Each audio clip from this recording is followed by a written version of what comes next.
Tizan et le loup. Le cochon marron. Les bonbons. Gros cochon marron. La forêt. La petite fille. Tizan et les loups. Tizan et les loups. Une histoire écrite par Amanat Ossani, Véronique Masseneux. Illustrée par Solène Coeffic.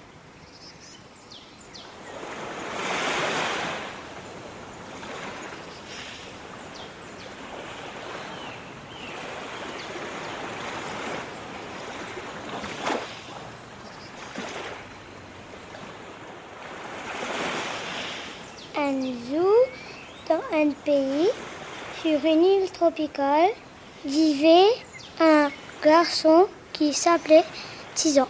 Espiègle, il avait un secret. Des arbres à bonbons cachés dans la forêt. C'est lui qui les a fait semer, arroser, fait grandir. Il venait souvent les voir, veillant à sa plantation secrète.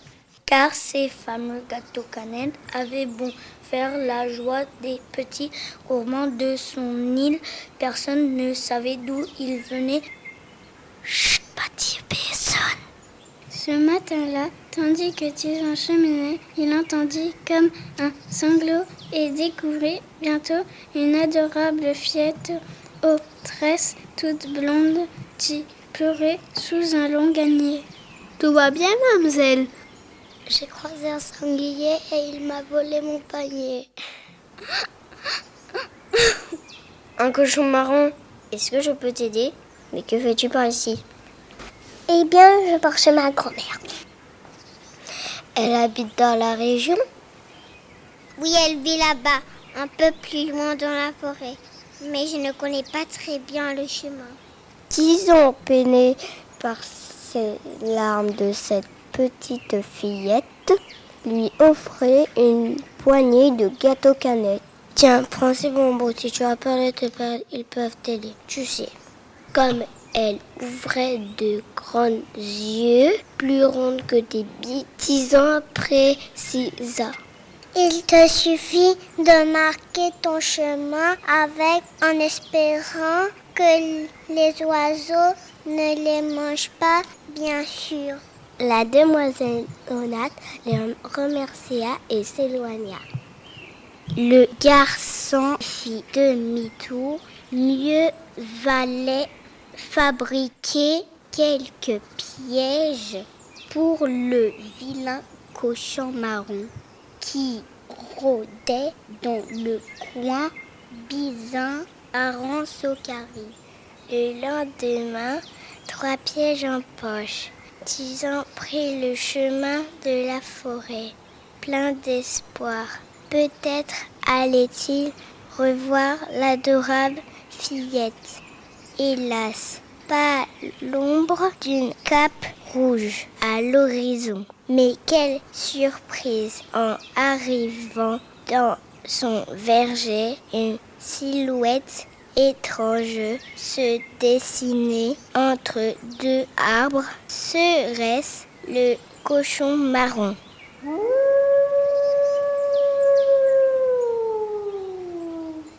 Tizan ramassa une branche à terre pour s'en faire un gourdin et avança sur la pointe des pieds jusqu'à se retrouver nez à museau avec un grand loup gris. De stupeur, Tizan lâcha son bâton. « Mais comment est-ce possible ?» s'écria-t-il. « Personne n'a jamais vu de loup sur cette île, seulement dans les contes où il mange les enfants. Aïe oh mama !»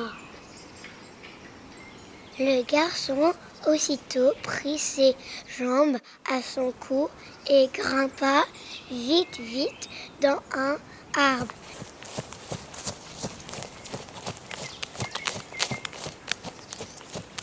Le loup se posta sous l'arbre et lui dit « N'aie pas peur, petit, je suis perdu, Je veux juste retrouver mon chemin.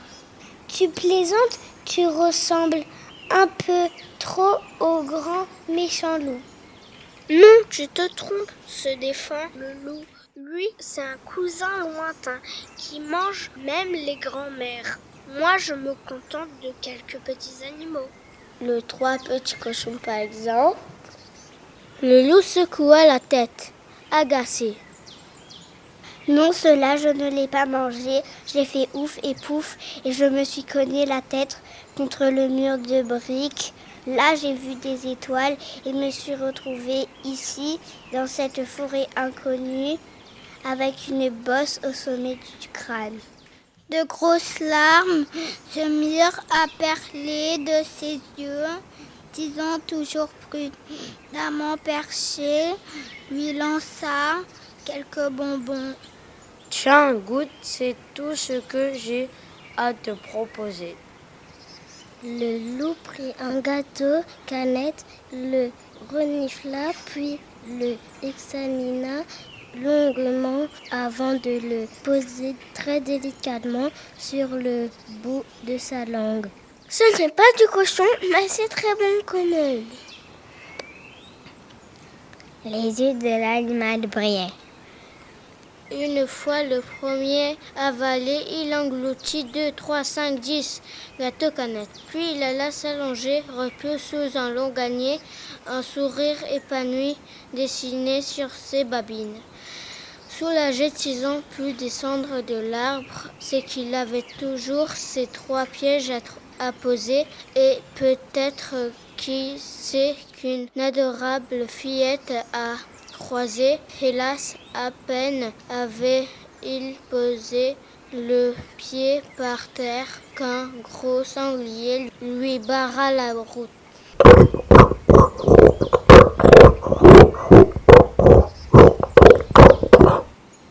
Hé, toi, je ne veux pas te voir ici, grogna la bête. Tison n'avait pas peur. Il venait bien d'échapper à un loup. Haussant la voix, il osa l'interpeller à son tour. « Et ta vilain cochon marron, tu n'as pas honte de voler les petites filles ?» Elle n'a rien à faire sur mes terres. Rends-lui son panier, sinon... Le cochon marron sortit le panier de derrière son dos et le fit balancer sous le nez de Tison. Sinon quoi? Sinon, j'appelle quelqu'un qui, aux dernières nouvelles, avait très faim. Voilà qu'une drôle de silhouette poilue apparut. Tison s'empressa de faire des présentations. Cher ami, voici le cochon marron. Ah oui, comme c'est intéressant, grogna le loup. En effet, c'est un coussin des 3 petits coquins. Miam. Le sanglier lâcha le panier de la demoiselle. Oh, Natel et dégarpisse à toutes pattes, mais le loup, lui, ne bougea pas d'un poil. Tu ne me poursuis pas? Eh bien, en vérité, ça ne me dit plus rien du tout. Je crois que je préfère la gâteau canette. Quel goût merveilleux! Fini les cochons, à moi les sucreries multicolores. Tison éclata de rire. Quelle drôle d'histoire, pensa-t-il en regardant son nouvel ami s'éloigner, tout guilleret de la forêt. Si un jour je rencontrais les auteurs, je les remercierais. Grâce à eux, j'ai découvert que mes gâteaux canettes ont un pouvoir extraordinaire. Ils changent les loups féroces en moutons tout doux. Et moi et tu, heureux de m'avoir rencontré? Le garçon sursauta. Qui avait parlé? Qui lisait dans ses pensées? C'est moi, Omé, je vois que tu as retrouvé mon panier, comme c'est gentil, merci. Et elle déposa un petit sur la joue de Tison, qui resta bouche bée. Tu me fais visiter ton île, moi aussi, je les aime bien, ce auteur.